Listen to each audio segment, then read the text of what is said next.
तो अब मैं फ्रूट्स खाऊंगी भर भर के। हेलो माय ब्यूटीफुल पोकीज, मैं आप लोगों के लिए लाई हूँ एक स्टोरी, एक ऐसी लड़की की स्टोरी लाइफ में हर एक चीज़ एक्सपीरियंस करना चाहती थी और अपने ड्रीम्स को रियलिटी बनाना चाहती थी। स्टार्ट होती है यहाँ से। एक दिन लड़की ने अपने फ़ोन पर एक ऐड देखा, दिल से का था। स्क्रॉल कर दिया, पर फिर एक बार फिर से उसके फ़ोन पर वही एप्लीकेशन का ऐड आया। उसने उस बार इग्नोर नहीं किया और उस पे रिक्वेस्ट भेजी, अप्लाई किया और उस पर वीडियो अपलोड किया। वीडियो ये था, श्री रघुवर कोमल कमल नयन को पहनाओ जयमाला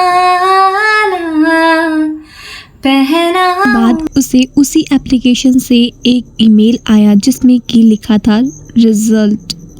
ने इस रिजल्ट वाले लिंक पर क्लिक किया तो उसके सामने पेज खुल गया जिस पर लिखा हुआ था you are selected for studio round.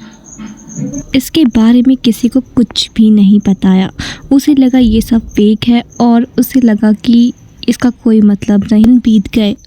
उसने फिर से एक दिन उसी एप्लीकेशन का ऐड देख लिया और फिर उसने बारे में थोड़ी सी सर्च करी।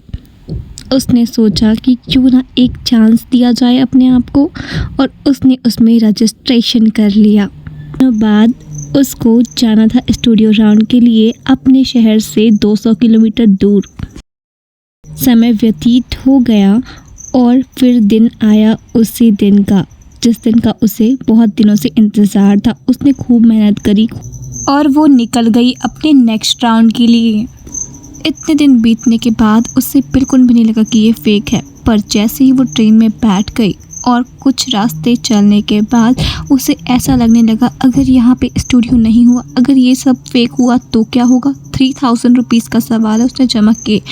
ये मिडिल क्लास फैमिली से बिलोंग करती थी, गरीब थी, ज़्यादा अमीर भी नहीं थी कि 3000 कम लगते हों। उसे लगने लगा कि कहीं उसने अपने पापा के इतनी मेहनत से कमाए हुए पैसों को वेस्ट तो नहीं कर दिया और ऊपर से जहाँ वो जा रही है उसमें अलग पैसे लगने वाले थे। अब उससे पूरे 5000 रुपये खर्च होने वाले थे। अगर अब ये फेक निकला तो वो क्या करेगी। ये सब बातें उसके दिमाग में चल ही रही होती हैं। तभी उसे याद आता है कि उसके पास तो एक नंबर है वहाँ के एक कर्मचारी का जिसे वो तुरंत फ़ोन लगाती है, पर वहाँ से कोई जवाब नहीं आता बल्कि नंबर स्विच ऑफ बताने लगता है। 1-2 कॉल करने के बाद उसे ऐसा लगने लगता है कि अब तो स्टूडियो नहीं मिलेगा और वो बेकार ही इतनी मेहनत से परेशान होकर के यहाँ तक आई है। साथ ही अपने पापा को भी परेशान किया। पर फिर उसे याद आता है कि उसके रिकॉर्डिंग स्टूडियो का टाइमिंग और वेन्यू सब कुछ दिया हुआ है, उसमें नंबर भी दिया हुआ है। फिर वो उस नंबर पर कॉल करती है पर उस साइड से भी कोई जवाब नहीं आ रहा होता।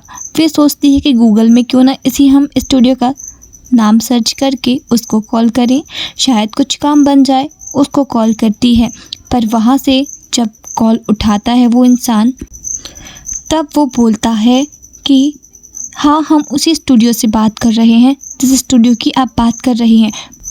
पर वो स्टूडियो तो अब भोपाल शिफ्ट हो चुका है, वो अब जबलपुर पे नहीं है। अब ये बात सुनकर तो उस लड़की के हक्के बक्के ही गायब हो जाते हैं। वो सोचती है अपने पापा को अब क्या जवाब दे, पर फिर वो चुप रहती है और शांति से काम लेती है। और फिर वो एक ऑटो वाले भैया को बोलती है, वो लोकेशन दिखाकर जो कि उसको स्लॉट बुक होने पर मिला था कि यहाँ पर हमें छोड़ दीजिए। वो भैया उसी लोकेशन को ट्रैक करते हुए ये ले जाते हैं, पर वहाँ पर कोई भी स्टूडियो दूर दूर तक दिखाई नहीं दे रहा था। उसे डर लग रहा था। अब तो उसने सारी जगह घूमकर देखा। उसके बाद उसे एक चीज़ दिखी, पर लिखा था इन्फिनिटी स्टूडियो।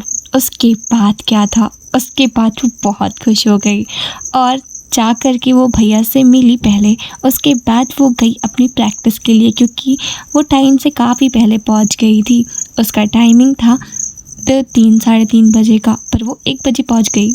अब वो स्टूडियो से बाहर आकर उस स्पेस पर गई जहाँ पर एक बहुत ही प्यारा प्लेस था, यानी कि नर्मदा नदी के किनारे पर वो स्टूडियो था। इतना सुंदर ग्रीनरी, इतना प्यारा इलाका था जहाँ पर वो गई थी अपना रिकॉर्ड करने के लिए।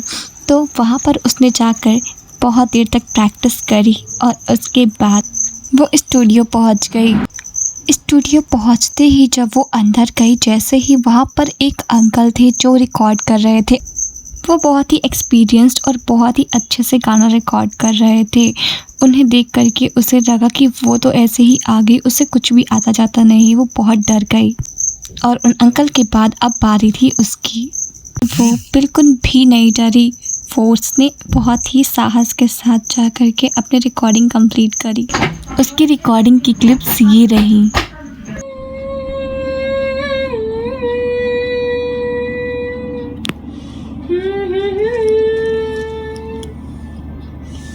ओ मेरे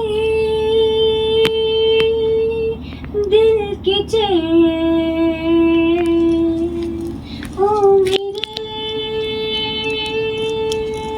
दिल की चैन, चैन आई मेरे दिल को दुआ कीजिए। दरअसल इस स्टोरी में जो लड़की है वो कोई और नहीं, मैं ही हूँ। हाँ, ये मेरी ही स्टोरी है। अगर आप मेरे रिज़ल्ट जानना चाहते हैं सिंग दिल से का और एक्सपीरियंस, तो ज़रूर से इस वीडियो को लाइक करिए और कमेंट सेक्शन में बहुत सारे ऐसे क्वेश्चंस करिए जिसका मैं आंसर दे सकूँ। अब मैं आपको मिलती हूँ अपने नेक्स्ट वीडियो में। तब तक के लिए बाय बाय।